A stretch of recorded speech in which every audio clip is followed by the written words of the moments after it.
Hey guys, I hope that you guys are doing amazing wherever you are in the world. My name is Shikha and I welcome you to my channel. As always, I'm so grateful that you guys are listening, subscribing, and commenting. I appreciate the support. And if you're interested in supporting me further, you can do that by going to my Patreon or Ko-fi link there in the description below. In this video, I want to speak to you guys about a quote that Philip K. Dick, a really great science fiction author, said recently, or I read about recently. Not recently, I think he's dead by now. But anyways, I read this quote from him and I thought it was so poignant, not only to INFJs, but to the world in general. And it said something like, the problem with introspection is that it has no end. The problem with introspection is that it has no end. And I read that and instantaneously, I had goosebumps and I'm like I felt a tingling down my spine because it was so true. And it's basically, I think, it should be the motto or like the logo or the call for INFJs, any kind of INFJ. It's their call, it's their motto, it's their vision for their life.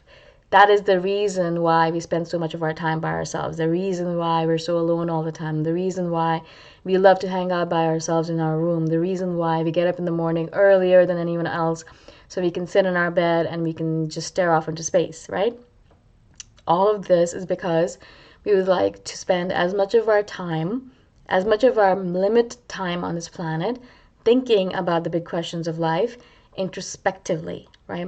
Not just talking about it with other people, which is okay and all fine and good. It's fun sometimes to, do that mental discussion or conversational discussion about different questions and all that. But a lot of times, what I really just like to do, and I know a lot of you guys as INFJs like to do, is just to sit in a quiet room by ourselves and just to spend some time introspectively thinking about the big questions of life, or just in general thinking about anything, everything, all of it, right? And so that's one of the reasons why I've actually done a video previously where I sit down in the morning, every morning, whenever I get up, and I wake up, whenever I wake up. Usually it's still dark outside when I wake up, not only here but in Chiang Mai as well. And so I'll sit there in the dark for some time, actually, usually an hour and a half. I'm just sitting there in the dark. I'm not switching on my phone or anything. I'm just sitting there in the dark. It's kind of like a meditation, but it's not really a formal meditation. I'm not sitting there in the cross-legged position and going deep within and watching my breath or chanting a mantra. I'm just sitting there and observing my mind and observing my thoughts and observing life and just kind of listening to all the noises and the sounds outside and just being alive in that moment in time, just being introspective, just being there in the moment and just letting everything just wash over me. It's just, for me, I've noticed that it's actually the best time of day for me. I actually really extremely enjoy it. I just sit there and I just feel like the world is my oyster, and it feels really peaceful and calm for me. But also what happens usually automatically without me even trying is that some interesting thoughts will come up in my head. I don't try to necessarily bring up any thoughts. I used to do that in the past. I kind of think about, all right, what do I want to think about today? But now what I do is I just sit there and I let my mind wander for a little bit. So I'll move from thing to thing. Sometimes I'll move from, oh, so what am I going to do today? That's going to be fun. Or I'll move to, what happened yesterday, and I'll like, oh, that was interesting what happened yesterday. But eventually all of those things, all of those thoughts will die down. And in the place of that, there'll be some kind of interesting thing that'll be introduced. Now, sometimes it is like a thought, maybe like a conclusion to something that I've been wondering about. If I've been kind of thinking about something, why did that happen? The universe or, my intuition will give me an answer. And so like, oh, that's fascinating, that's interesting. And it only comes up usually, obviously, when you're still or silent like that. Sometimes, and a lot of times actually this happens, is that something that seems like a big question will suddenly come up into my head. Now, there are the four big questions, who am I, where am I going, why am I here, and what is after death, or what's going to happen after I die. And these are some of the four big questions, the typical four big questions that all religions ask or try to answer, and all people usually end up asking at some point in their life. And so, of course, those are, questions that sometimes I ask, sometimes I don't. But a lot of times I'm just trying to figure out why I do the things I do. Actually, that's one of the main things I try to figure out mostly in my life. Why did I react that way? Why do I react in anger sometimes to something, and then why am I peaceful at other times? What happened? What was the difference?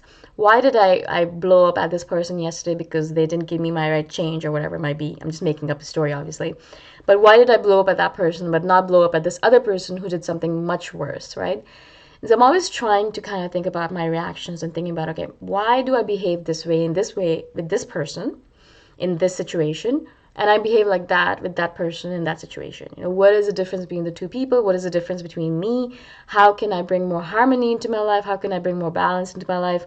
How can I learn more about myself so that I don't blow up, so I don't have those crazy anger moments, so I don't have those irritable moments, which I have a lot of, obviously, as a human being, I do.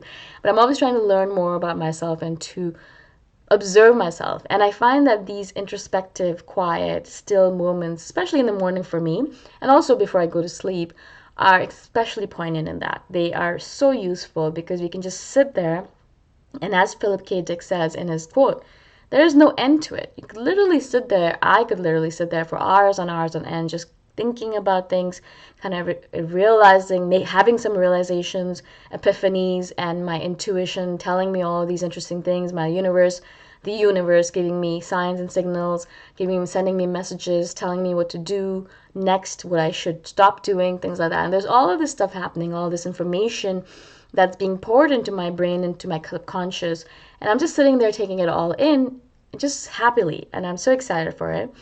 But eventually what happens is that, I'm like, all right, it's been an hour and a half, 2 hours, whatever it might be, and the sun has come up already. I think it's time to begin the day, to start my day, to do the things that I'm there to do, right? And so I stop. But as I said, there's really no end to it. And that's the reason why a lot of people kind of will give up all of their worldly desires and stuff, and they will go into a monastery and they'll just spend all day long just sitting, meditating, thinking, dreaming, introspection, all of that stuff, right? That's why people do that, because it is literally, you can just do it forever and ever and ever. And especially as an INFJ, I think, or any kind of, I think INTJ as well, my sister as well is the same person. She can spend hours and hours just thinking, dreaming, introspectively, thinking about all of her thoughts and things like that. It's just fun. It's just absolutely fun. And you can just sit there and you're having the best time of your life because you're just in that moment thinking about all the different things that you do and learning more about yourself. Right? And I do notice that for myself, the more I do this, the more I sit down in the morning, and that's why my mornings are so precious to me. I literally would do anything to hold on to these few hours in the morning because they're so important to me. And so every morning, what I'm doing is I'm sitting down doing that, but I notice that almost every single morning, if every morning, I have some kind of really major realization. Major to me, obviously. Now, I'm sure it's not anything major in the scheme of the world. It's not going to change the world in a huge way, but it is very important to me because every morning I'll get some epiphany about the way things turned out in my life, or something that happened in my life that teaches me something more, or just in general me moving forward towards the agenda of my soul and towards spiritual evolution in general, right? And so step by step I'm moving forward, and these introspective moments that I have in the morning, these introspective moments that I have in general all throughout the day, are just so important for that. They are, I think, those breadcrumbs that lead you little by little forward into that zone of enlightenment, or that zone of being connected to everything around you that we're all looking towards. I think that contentment, that happiness, that bliss, I think they call it, that place, where everything's perfect. I think little by little, these introspective moments lead you there. But the flip side of this is that, as I said, it's very easy for us to just keep on doing this forever and ever and ever and ever and ever. I could literally sit for hours and hours on end, days on end in my apartment, not go anywhere, not talk to anyone, and just spend all my time in introspection. But that's not the reality of life. That's not true humanness. I think a lot of humanity has to be social, and we have to go out in the world and converse with people and ask them their opinions and learn from them. That's the only way that we can be a fully balanced individual. But what happens for an INFJ or an introspective individual is that they spend all of their time in introspection. They get addicted to it because there literally is no end to the tunnel. It's like a rabbit hole. It goes on forever.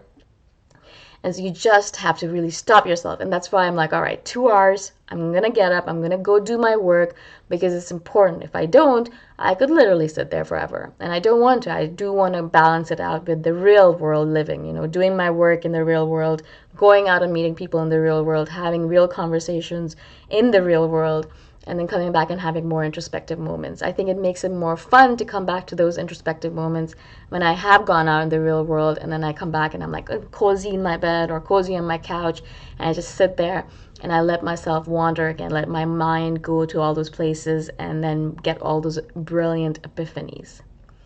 I hope this makes sense. I just wanted to share this with you because I just find I'm having so much fun with these introspective moments that I thought that I'm sure you guys do that as well. And I thought it'd be fun to share notes on it. If you have any questions on it, let me know, obviously by commenting below. And if you guys like my videos or like my channel, you can support me by going to my Ko-fi link. The link is in the description below. I shall see you guys in the next video. Bye for now.